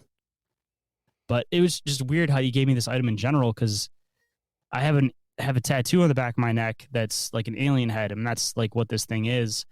And he goes, I have a thing that looks just like that, and I didn't really think much of it. And then all of a sudden he comes in the next day and he's like, this is for you. I'm like, oh, well, I don't really want to take it. He's like, oh, I don't want it anymore. You can have it. It's perfect for you. You take it. You take it. And he was just very like insistent on me taking this item. And it was just very weird, uncomfortable situation. And I don't know if it's just like an added component to everything or if it's the main component of everything, but I definitely think that there's something weird with that. And my grandpa was already showing himself a little bit before I got this item. So that's kind of like where I question it in the aspect of, is it the item or is it something else? Or if whatever's on the other side, time isn't necessarily linear to them, was he aware that this item was coming? So he was trying to make his presence before it came in the house. Well, if, you know, and we don't have to get into this, but I know where you work. I take that back. I know what you do for a living. So to me, if it were I would take that object and I would bind it and I would place it in the ground away from put it somewhere where if he ever asks for it, you'll know where it's at. And, you know, if you felt the need to retrieve it, to be like, no, look, I still got it. But I would get it out of your home. Yeah, that's literally right when I get off the show. Yeah, that's going to be the first thing I do. Like, I literally have it sitting with a salt ring around it right now, waiting till after the show so that I could go and attempt to get rid of it somewhere. But the thing that throws me off with the whole, like, Christian aspect is somebody could say that they're a Christian and use that as more of like a vague term for just that whole belief system, but it doesn't necessarily clarify like what side of it they're on, if that makes sense. Like if somebody's trying to hide that they have links to anything that's like satanic or witchcraft related that's on the other side of it, they could kind of just be using the term like Christian as a blanket for the whole religious concept, be it the dark side and the light side. Because I feel like a lot of people that would be into this stuff, if they're trying to use it for malicious reasons, they're not going to make it obvious that it's them because they don't, you know, like they're going to try to hide items. They're not going to make it obvious. They're not going to be walking around saying that I do this, I do that, especially because it feels like we're kind of moving into a new age of like a satanic panic. So if anybody's into this stuff, like they're definitely at this current time trying to hide it as best as they can, it seems like. Well, that's something that came up very recently in an episode that I had with another practicing witch from Oregon, that her belief is that there is currently another uprising of satanic panic, and that's neither here nor there. I don't know that has anything to do with it. My thoughts are, you know, you immediately go to this this form of explanation for the things that have been going on since you got this thing. And I can't help but feel that there is something about the individual that gave you this that is leading you to speak of it in that manner. He was one of those people where, like I was kind of saying in the beginning of the episode, like I usually follow my tuition and I'm like an empath type. So within the first couple minutes of meeting somebody, like I kind of have like a feeling of like what type of person that they're going to be. Mm-hmm. And this particular person, like normally if there's something like dark to somebody, like I can almost, for the most part, place it. And this guy is just extremely off and there's something dark to him. But the difference between now and any other time is that I can't quite place it. But the other weird part about it is when it comes to work and people come in, I'm usually the one that's able to kind of judge everything. Everybody gives everybody the benefit of the doubt. And then when everything comes to shove, it ends up coming out. And I always end up being right about everybody. And nobody wants to fall into it at first. But the weird part about this guy is that everybody that I work with that I'm close to has all felt the same way about this guy, including the people that aren't typically empathy, spiritual type people. So is he like, I assume it's a he. I don't know if that you've mentioned it's a it. he. Okay. Has he been like actively pursuing, trying to create a relationship with you or your girlfriend? Oh yeah, definitely. 100%. And it has that impression of, like he's trying to like take control kind of a thing. Like the new boss that came in after my last boss got fired, he just for whatever reason has like all of his eggs in one basket with this guy, and I keep telling him all this stuff that's off about this guy, and he's just not listening to me, and it's driving me a bit crazy. Even in the aspect of him like faking it till you make it, just like weird comments that he'll make like weird sexual comments, and again, weird for being a Christian type, like at my girlfriend constantly. And there's just this that shit would not fly with me at all. Yeah, that's where I'm at, and it's a matter of like I'm at work and I can't really do my normal man duties at work, and you know, with this guy, but just everything's just off with this guy. It's the best way to describe it. Like I don't quite know how to place it, but like he's actively trying to, what it feels like, come in and like control the whole situation of everybody. And he, I guess, was a consultant before he came in.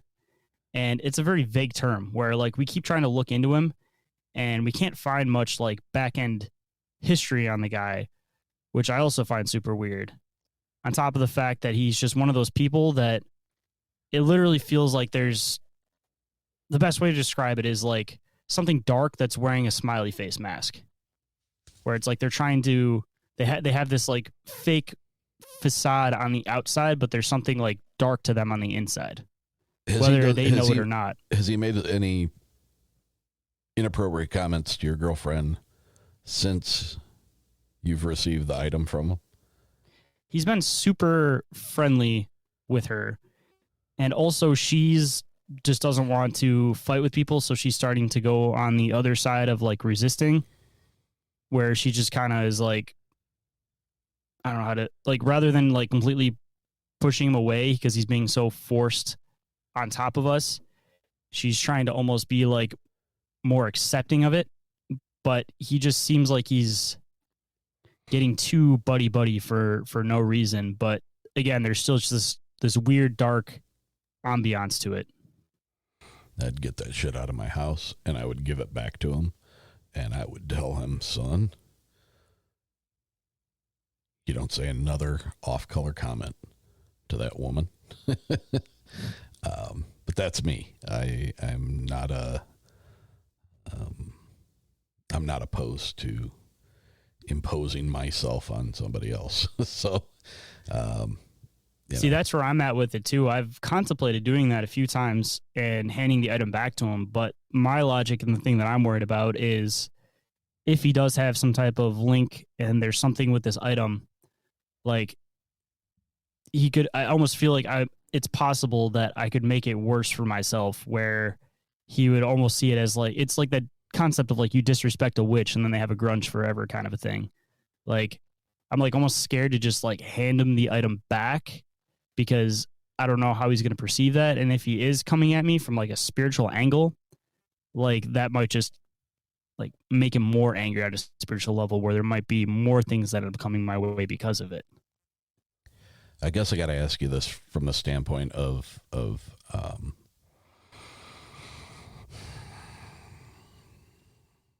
what do you think the odds?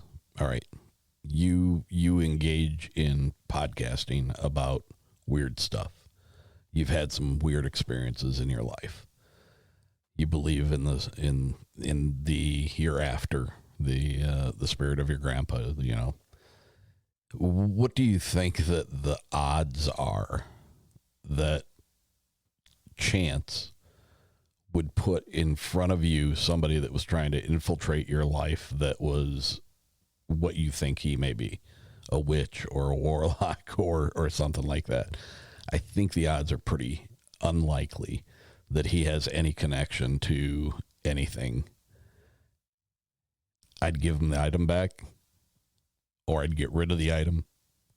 And the next time he made an off-color comment, you know, just look, dude, enough's enough. I don't know what you're trying to do, It's not going to work. Just know your role. Find your place. Your place is not with us.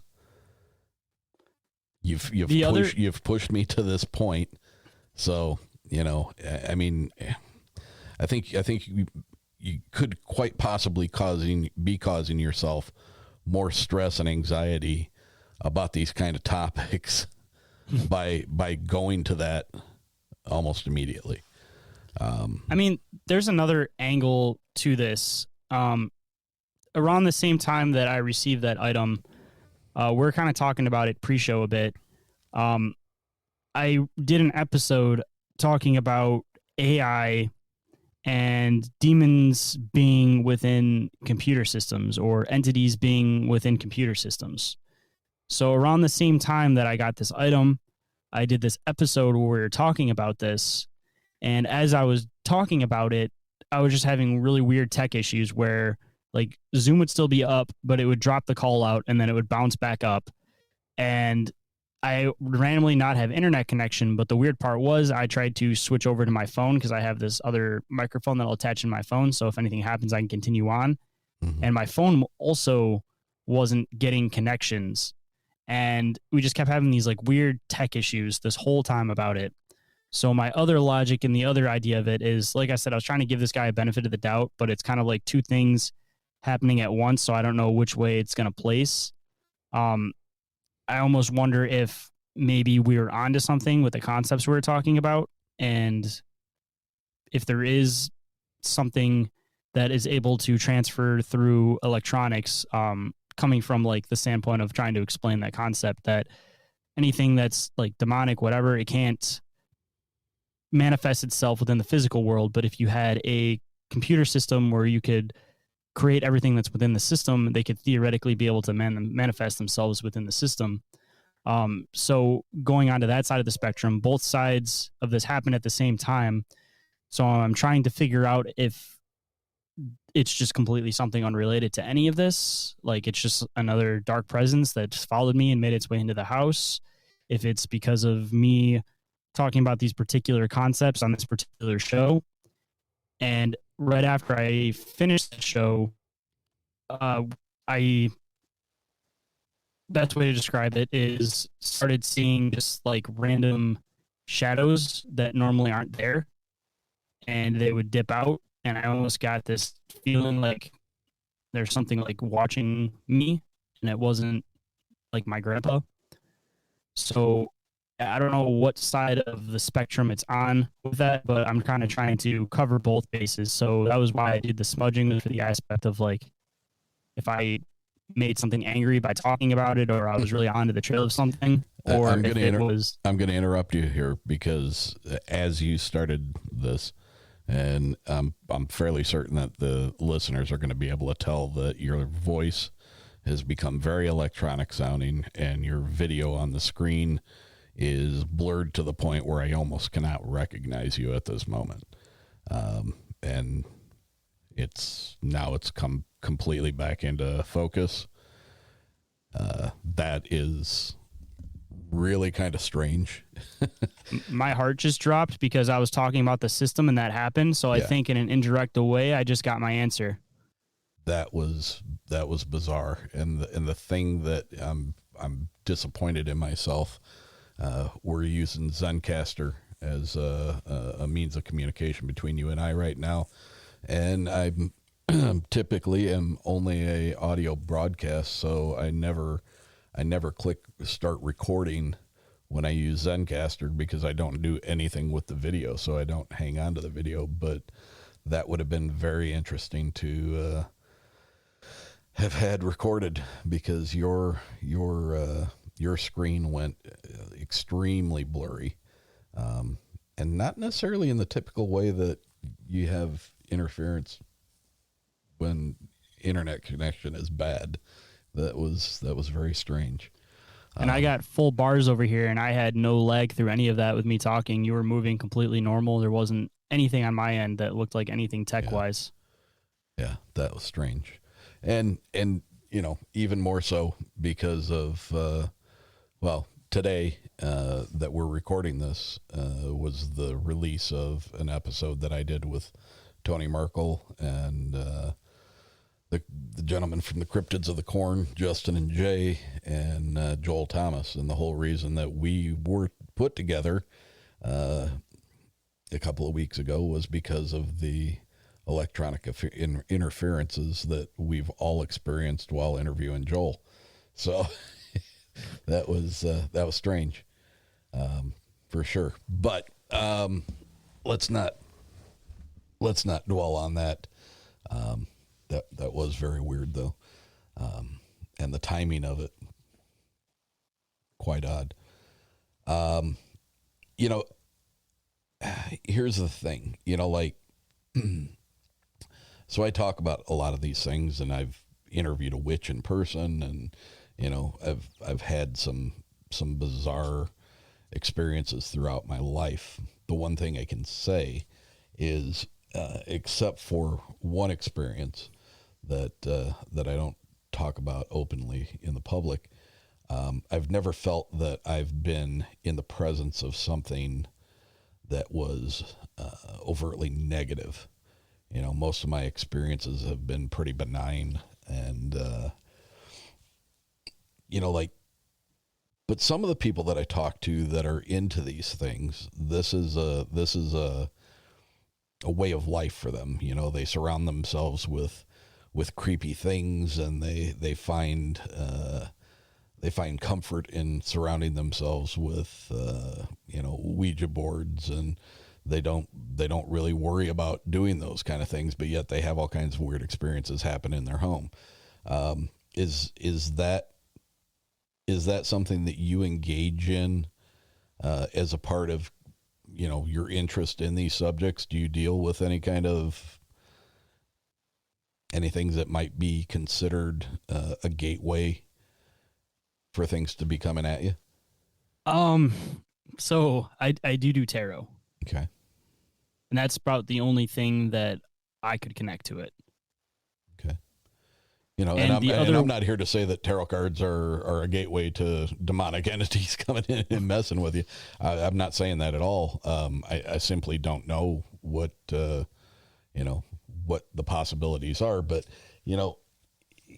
going back to, you started off with astral projecting at a very early age, and astral projecting is a pretty specific thing. In order to be able to do it, there are a number of things that you have to pretty much master as far as components to actually projecting yourself. And there's risks that are associated with doing that.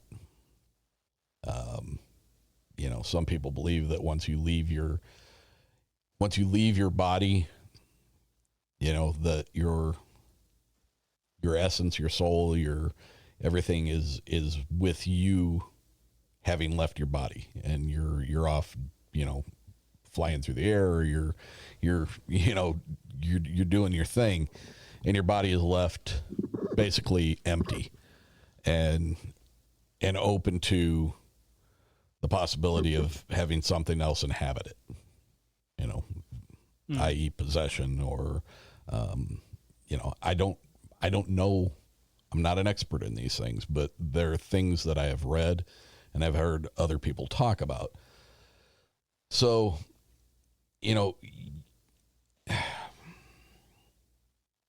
I don't know that astral projection is something that just comes by people naturally. I imagine that since you've had so many of these experiences, you must have done some kind of research into astral projection. And are these things, is this common for people to be able to do this who have no knowledge of it at ages that they would be obviously way too young to understand the concept of? I found a few people that have had experiences like that. One of them being Nico from Upstate Unconventional. And weirdly enough, with him, my friend that I was talking about, Whitney, who's, more of like the psychic type, she told me before I even started talking to Nico that him and I had a connection somehow, and she wasn't sure how, but we had to figure out what it was. So when we came to start talking, one of the things that we realized that we had alike was the fact that we both had experiences where we would astral project at young ages and not really grasp what we were doing. And that's where, like, I was kind of saying that I felt like something was almost like watching me, like trying to see what I would do. Like maybe there's particular people that inherently have this ability, or maybe it's something that's connected with the aspect of, if you believe in like consciousness being recycled, maybe it's something that is left over from the previous life or whatever you had, where maybe in my life before it, or whatever I was before, wherever my consciousness was before, it may have been able to completely do it before. And then when I came into my being a kid, it still had that grasp or connection with that world. I mean, that's also a possibility too, is that kids have the ability to kind of partly see through the veil. Mm-hmm. So maybe that also kind of had an aspect in it. But it's not it's not rare, I would say, but it's more on the uncommon side of things for sure, though, where I've only talked to a handful of people who have also had experiences where they were doing this and didn't really understand what it was.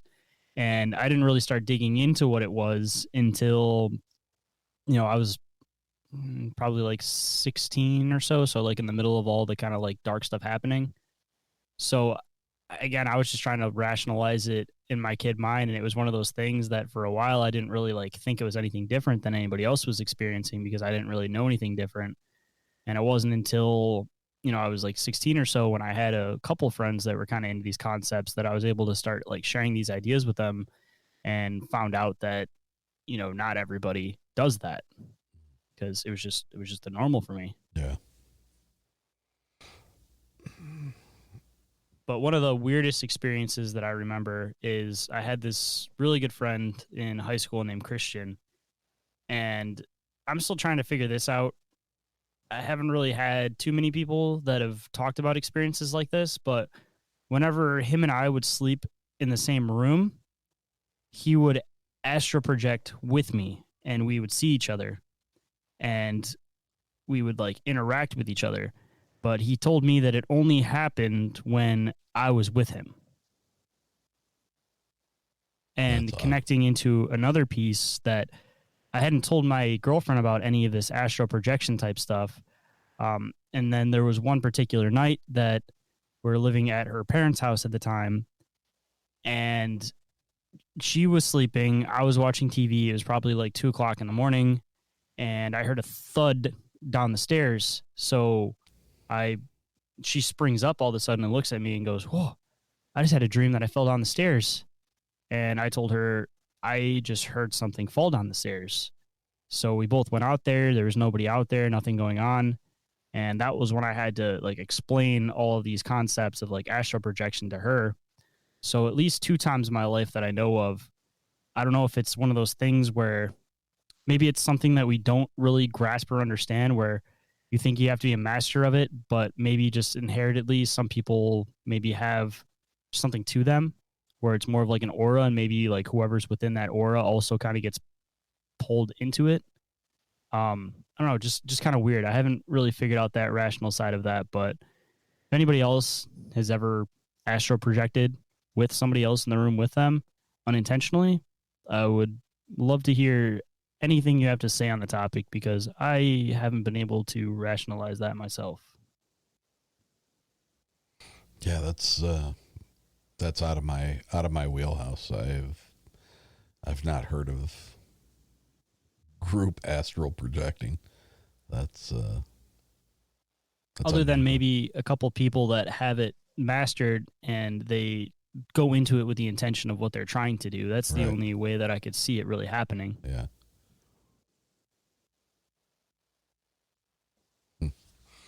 But the stuff about the possibility of your grandfather still being in your life. I don't understand. I had some experiences after my dad passed away.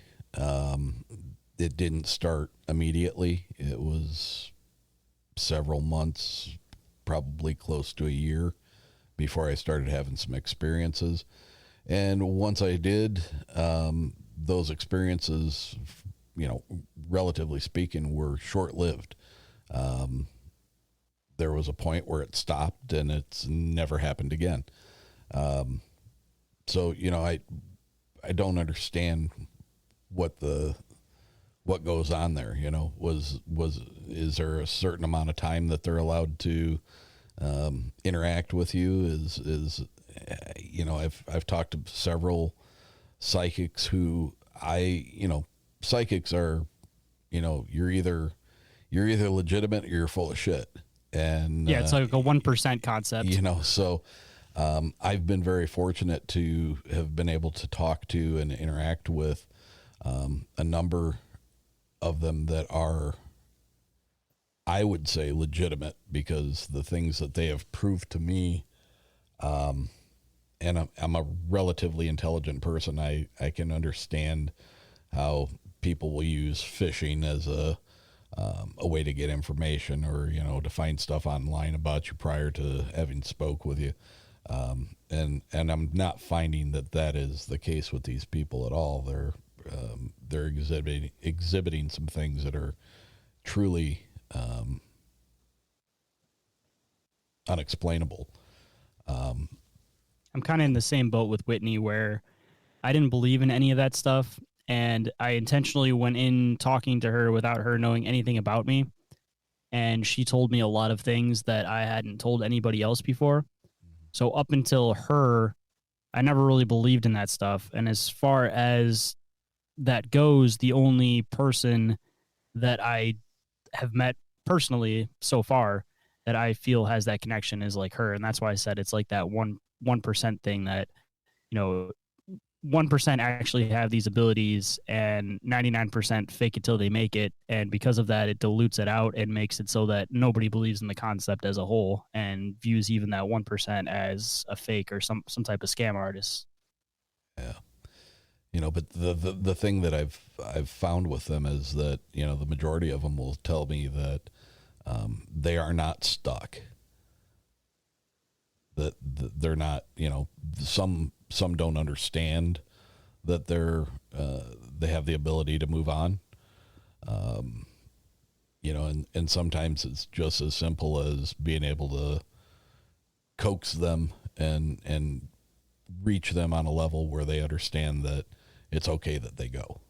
And I understand from the standpoint of somebody who is had somebody yanked away at a young age from them, and they were an influential person, and they're, the selfish part of you or myself, wanting to have that comfort of knowing that they're around, that's great for you, but may not be that great for them. So, that might be something you want to consider as far as, letting him know that it's okay. You're in good shape. You're moving on with your life, and you're in a lot better place than you were before. So, especially like my teenage years, I definitely felt like when I was having those experiences, I definitely needed him around. As far as now goes, I mean, like you said, it's more of like a selfish thing that you just kind of want him around for yourself. But like mentally speaking, I definitely have the ability to fend for myself now, even in the aspect of the spiritual world, doing the research that I have. Yeah. Like knowing how to defend yourself against something spiritual, where, as a teenager or a kid, you may not be aware of those concepts. So, they're more needed. But like he was gone up until recently. So it's just like something that hadn't fully crossed my mind. And where I'm currently sitting at now, I don't know if what's going on right now is the peak of it, or if there is still a peak coming. But it's one of those things where it's like, I want him to go where he's supposed to go. But in the back of my mind, I still feel like there's a reason why he's back. And I don't want to tell him to, that it's okay to like go where he needs to go until I fully know what's going on and know if it's something that I would realistically need him or his ability to be able to terrain around the other side in order to deal with whatever reason he came back. Or on the other side of things, if there is something dark and they know of him, like what if it's something that's almost like playing with my emotions and trying to get me to invite it in by doing stuff that my grandpa would normally do. Yeah. I don't know. That's a tough one. How does your girlfriend, how does she feel about all of this stuff? Does she buy into this? Is she kind of wishy-washy on it? Does she have a stance on it? As far as like, if you would have asked her a couple months ago, she probably would have denied it, but she's starting to come around and wrap around it where, you know, if I would have presented what I presented to you about the whole salting around the little figurine and stuff, or around the little head, like she would have looked at me like I was crazy a couple months ago, but today I did it and she didn't even question it. She literally walked up, looked at it, looked at me and went, mm-hmm, and then went and sat on the couch. Like she understands and knows now, but she wouldn't have before. And the main reason why I feel like she's starting to introduce these concepts and understand it is because of the stuff going on with my son, with the turning on the light at 3:00 in the morning and then that light being on for her. Cause she told me about that. I didn't even physically see it. And she didn't mention it or even think twice about it until I started talking about the stuff with Orson. And a lot of the story, like I said, it was just kind of out there. So I didn't really share it too much. And, as soon as she mentioned that, it was kind of like the astral projection experience where it was just like, all right, I have to tell you a story about my grandpa. You know, and I'm not asking you to get into this, but you know, I don't know what your if you have any affiliation with any religious beliefs or not, and I don't think we need to get into that. But you know, if you are in a home and you've got your girlfriend and you've got your children and you are dealing with things that don't seem right, myself, my first and foremost thoughts are to make sure that my family's protected. And I would start to possibly consider, you know, maybe turning towards getting somebody in there who has some more knowledge as far as this is concerned, you know, whether you have an affiliation with a church or a religious organization that could have somebody come in and, you know, bless the house or perform a specific rite. I would start, you know, if the things were if they were, you kept saying the word multiple times where it was ramping up, you know, it's not something that I would sit back and just be like, well, let's see where it goes. You know, let's see to what extent is this going to impact my family. The hardest aspect of it is the matter of like just doing podcasting.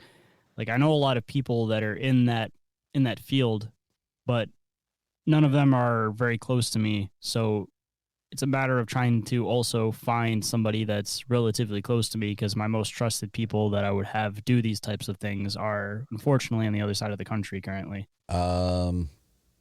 Okay. And that's a valid point. I would say that, you know, if you find the right person, they don't have to be near you. Very true. That being said, I definitely feel like I should contact Whitney. And on top of that also being said, if anybody's listening to this and is in the Michigan area and, you know, may or may not have some experience with this or have an idea of something that can be done about it, if you'd reach out to me, I would greatly appreciate it more than you would ever know.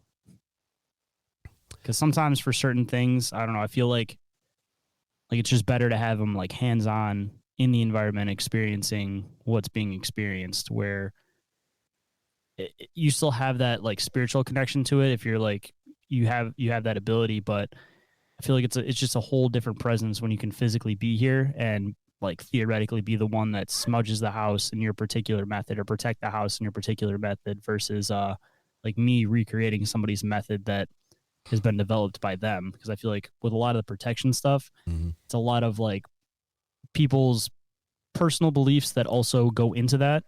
And if you don't have the same mindset and personal beliefs doing the same thing that they're doing, it wouldn't have the same effect as if they were physically the person doing it because they have that intention behind it. I understand what you're saying. I do also have to say this, and I don't want you to take this in the wrong way, but I think that both you and her acting as parents, you both have to be on the same page as far as your desire to have these things stop. I mean, she honestly is. She's very into the crystals. And today she did some research on a couple of them and ended up hanging a couple of them in my son's room for protection to him. So I definitely think that we're on the same page with this. I mean, both are kind of doing our own versions of like what we have seen as protection to try to protect the house.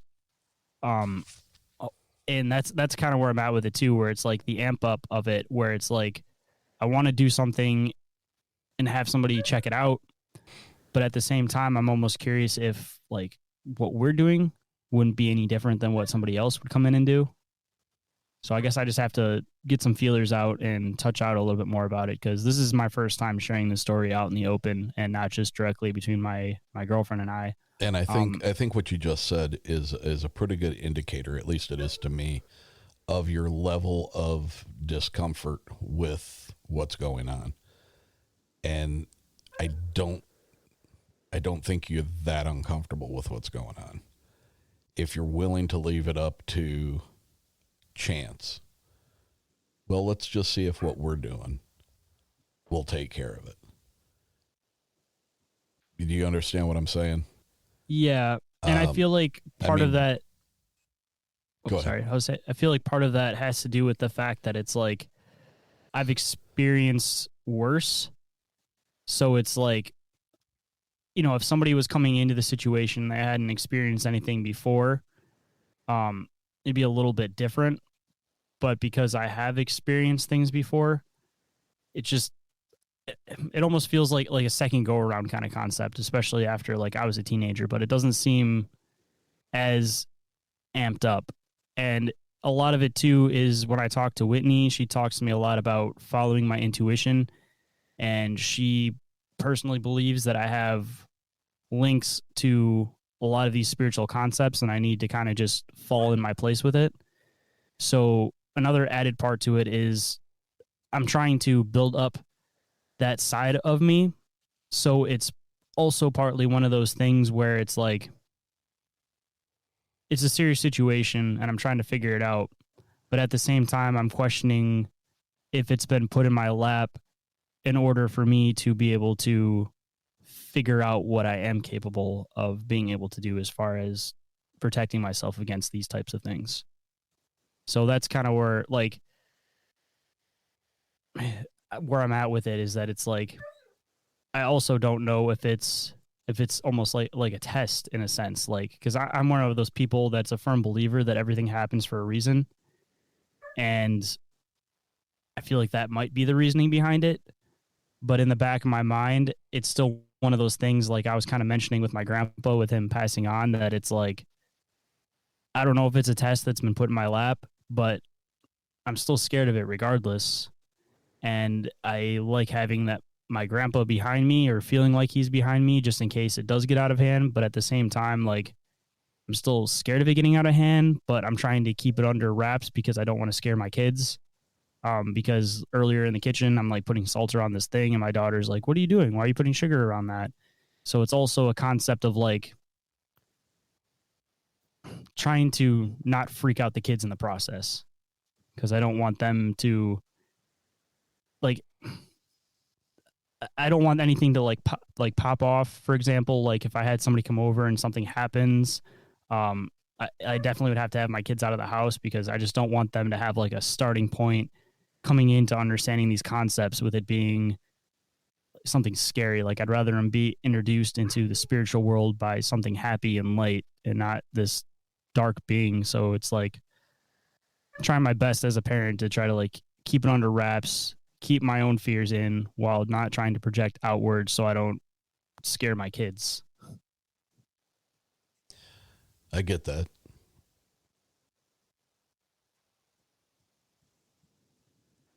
I don't know. My gut tells me that you need help.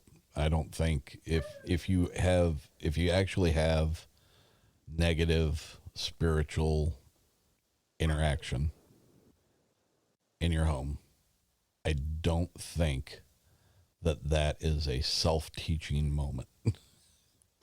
Well, if it says anything about the moment in particular, I did that smudging moment earlier, and I was already prepared to share everything else that was going on, and this added couple things happened where it just happened to pop into what we're talking about today, and I've pretty much kept all this stuff under wraps besides talking to you about it today, but weirdly enough, I did that smudging, and I reached out to one of my good friends, One Thumb L, if anybody is familiar with who she is. And I pretty much explained that full story to her. So I think it's one of those things that it's just like, I don't know how to quite place it in my head. And even if I don't intend to, like, I guess I am kind of reaching out for help in my own way because I've always been one of those people that is like self-reliant because I didn't grow up in the best family. I've always been into this concept of like, you deal with your problems yourself. So part of it is not necessarily knowing how to ask for help. So you just kind of like put your feelers out and see if somebody will pick it up that you do need help without having to say it directly. I don't know, it's just kind of like a weird thing with like my upbringing is that it's like you're almost scared to ask for help, you know, because you don't know how people are going to respond back to you with it. I have a name of somebody I'll give you after we get off the air.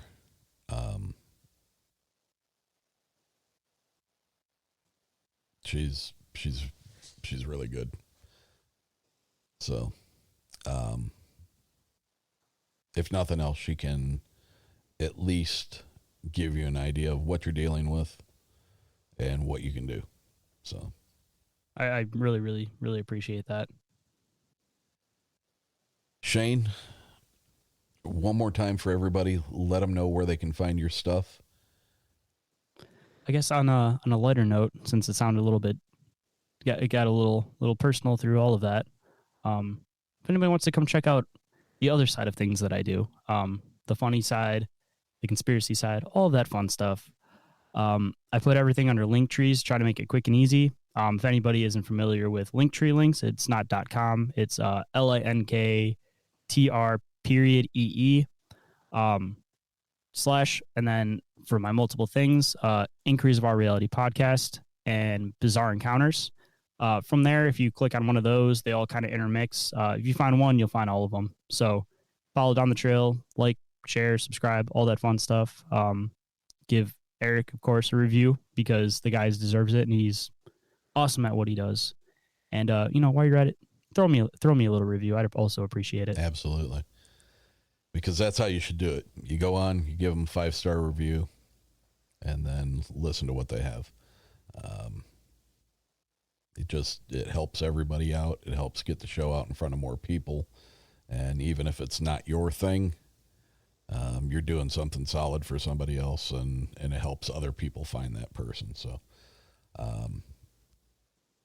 Shayn, I appreciate your willingness to share that story. I mean, there's some aspects of it too,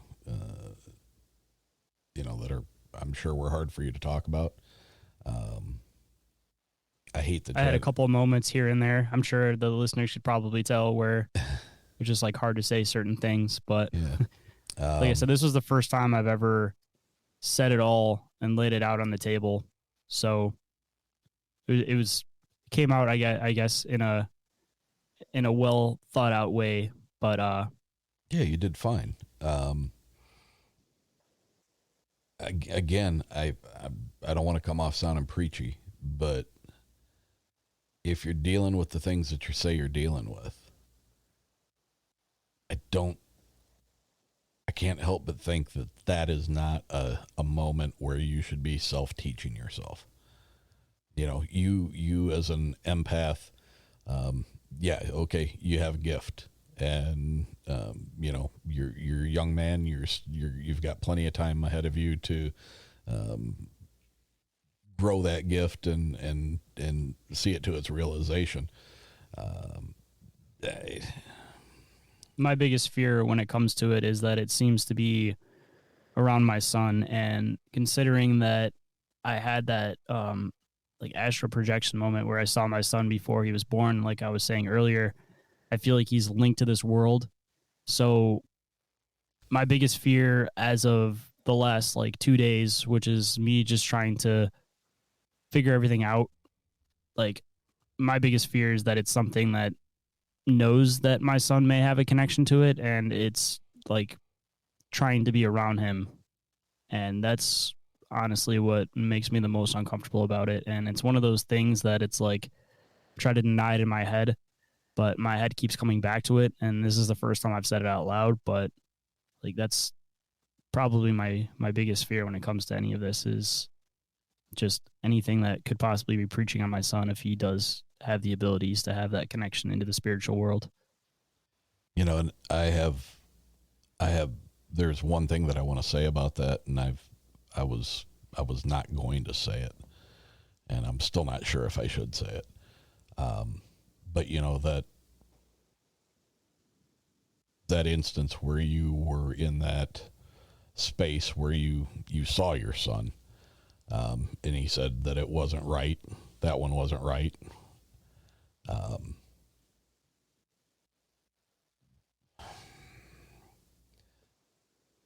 What if that wasn't your son? Like it was something that almost like took his place.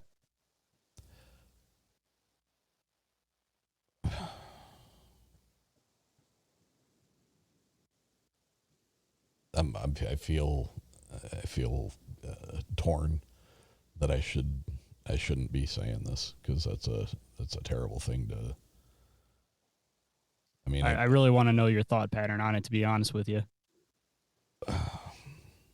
If the child that didn't survive, if its soul was what you witnessed in that space, in that liminal space that you were in, and said what it said to you, making you think that the next time around that would still be him.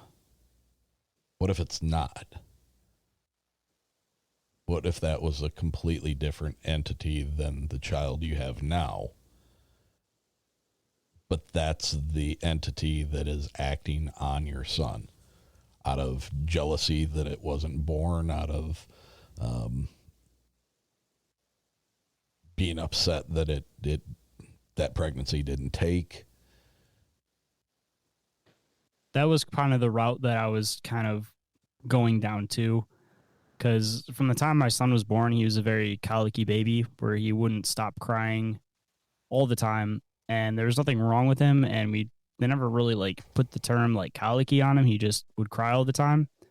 So if that is the case, maybe there has and was been something that's been attached to him from the time he was born, and maybe it is like a jealous consciousness or entity that it wasn't able to be born. So maybe it's just been with him this whole time, and all of the clues have been there, and I just haven't seen it.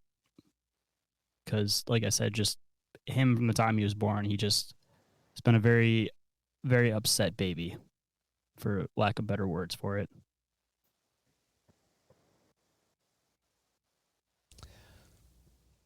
I don't know. I feel bad for bringing that up, because it wasn't intended to be hurtful, but I could see where it would be. And it has crossed my mind before. So I honestly appreciate you saying it, because then that means that I'm not the only one who's saw that as a possibility. Again, I got to go back to, I would look to enlist the help of somebody who is more knowledgeable about what your situation is and what you guys are going through. Again, Weirdly enough, too, I actually shot Whitney a text earlier telling her that I really needed to talk to her and do a reading. So kind of like I was saying, it's one of those things where it's like you don't directly want to ask for help, but you still kind of put your feelers out to see what people will pick up. Mm-hmm. So I definitely want to put my feelers out with the person that you were talking about also, and hopefully get two different vantage points on it from Whitney and from your person. You know, I've kind of been skirting around this subject without coming out and saying it. And every time that I do, you revert to seeking help from psychics or, friends of yours that are into all these different types of theories and stuff like that. The one thing that I continue to notice is that, and this isn't a judgment on you. You've never once gone to anything religious, and I would imagine there's probably a good reason for that you don't engage in that. But if I were you, I would look to someone who has more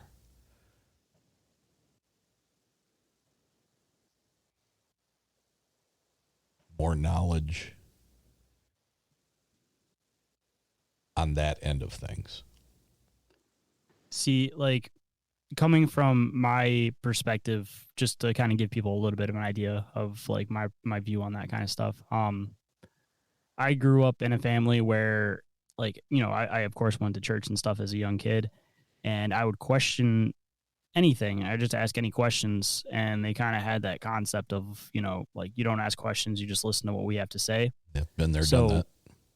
As an adult now, I've had a good handful of experiences with Christian people who aren't like that, who are willing to ask the questions.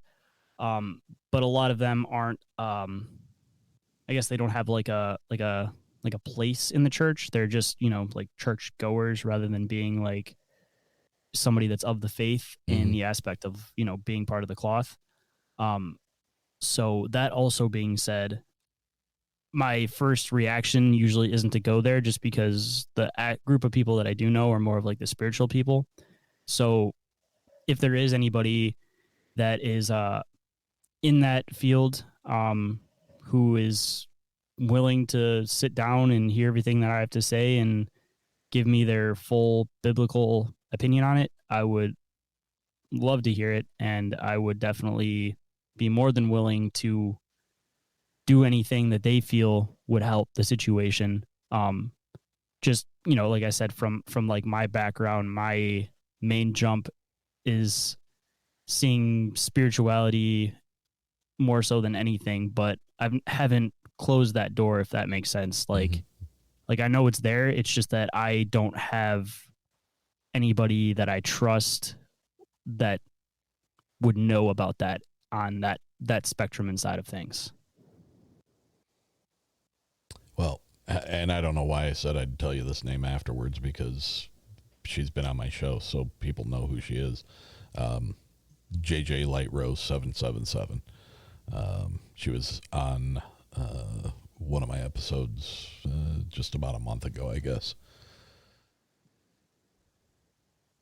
See how quick you said the name, and I'm already typing it down. JJ Light Rose 777. I have had numerous people since that episode has aired contact her, and I feel bad for her because I have kind of overloaded her with listeners who have approached her about issues that they've been having in their lives, and I can say that there is a good number of them who have found answers through her. So she's an amazing woman, and I would definitely reach out to her.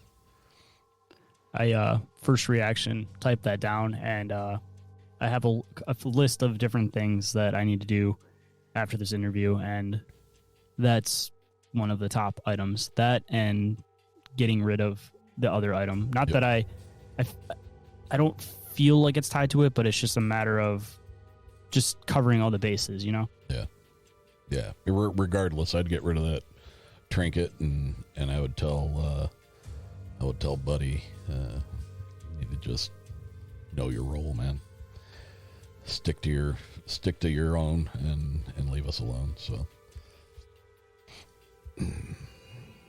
well, that's the truth of it. I think we're right at straight up 2 hours. So, Shayn, I appreciate you coming on the show. I appreciate you sharing your story. I feel bad for the things that you went through as a child. You need to get your house in order. So, I appreciate you giving me the platform to say this because, again, like I was saying, I'm not a direct person that asks for help. So subconsciously, I'm sure that me deciding that I wanted to talk about this on this particular episode was that trying to reach out in an indirect way. So I really appreciate you giving me the opportunity to do that and being one of the few people that I feel like I can air all of this out to, and you hear it for what it is instead of trying to discredit everything that I had to say. Yeah. No, we don't do that here. So hopefully we'll get you in touch with somebody that can get you some answers. Yeah, I really, really hope so. Like I said, I'm going to hit up a couple of people. If there's any listeners that hear this that also would like to give me some input on it, shoot me a message on Instagram on the Inquiries of Our Reality profile, and I will get back to you as soon as I possibly can and read it, because I would definitely, from all angles, love to hear any view that anybody may have on the situation, or if they have any personal experiences that could be tied to this to help to figure things out. Like, there's a lot of pieces to the puzzle, so don't be scared to reach out to me and help me hopefully connect some stuff. I hope that for you, my friend. It's been good seeing you. Can't wait till the next time we're in person at one of the next events. And thanks so much for being on the show. I appreciate it. Thank you so much. I really appreciate it also. Being also a listener and a fan of Uncomfortable, it was definitely interesting to be on one of the episodes, even though I am a podcaster. It's just one of those special moments kind of a thing, and that's why I figured I would just get it out, you know? All right, my friend.